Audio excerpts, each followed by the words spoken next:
நமக்கெல்லாம் பரிச்சயமான நெய், பட்டர், சீஸ் எனப்படும் பால் சார்ந்த தயாரிப்புகள் அனைத்தும் ஒரே மூலப்பொருளான பசு, எருமை போன்ற மிருகங்களின் பாலை அடிப்படையாகக் கொண்டு உருவாக்கப்படுவதால் இவை ஒன்றே போல் தோன்றும்.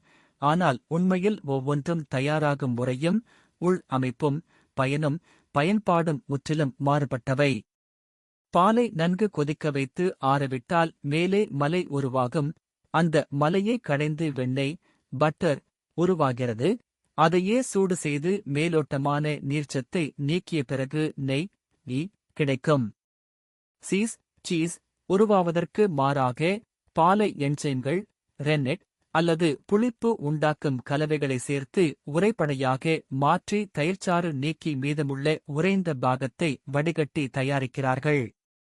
இந்த தயாரிப்பு முறைகளின் பின்னணியில் உள்ள அறிவியல் என்பது பாலில் உள்ள புரதம், கேசீன், கொழுப்பு, ஃபேட், நீர், ஒய் மற்றும் சர்க்கரை, லாக்டோஸ் ஆகியவற்றின் பிரிப்பு முறையை பொறுத்தது. பாலை வெவ்வேறு வெப்பநிலைகளில் வேறு வேறு ஊக்கிகளை பயன்படுத்தி உடைக்கும் போது வெண்ணெய், நெய், சீஸ் ஆகியவை தனித்தனியாக பிரிந்து கிடைக்கின்றன.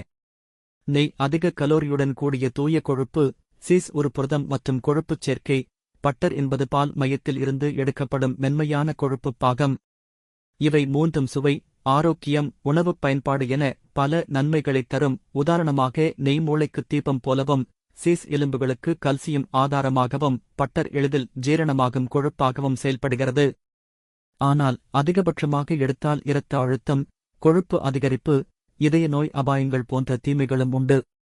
இதற்கான விமர்சனங்கள் உணவியல் மற்றும் மருத்துவ உலகத்தில் தொடர்ந்து கிளம்பிக் கொண்டே இருக்கின்றன. குறிப்பாக மேற்கத்திய நாடுகளில் பால் சார்ந்த கொழுப்புகளை சிக்கனமாக எடுத்துக்கொள்ள அறிவுரை வழங்கப்படுகிறது. எனினும் இந்த ப்ராடக்ட்ஸ் அனைத்தும் முறையாக உண்டால் ஆரோக்கியம், சுவை, சத்தான உணவுக்கூறுகள் என்று பல வகையிலும் மனிதனுக்கு பயனுள்ளதாக இருக்கும்.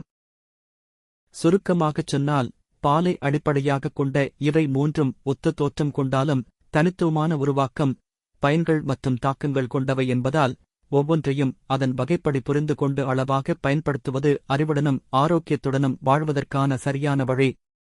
உங்களுக்கு இந்த தகவல் பிடித்திருந்தால் இந்த காணொளியை லைக் செய்து ஷேர் செய்யவும். மேலும் ஏதேனும் கேள்விகள் இருந்தால் கமெண்ட் பாக்ஸில் கமெண்ட் செய்யவும். நன்றி.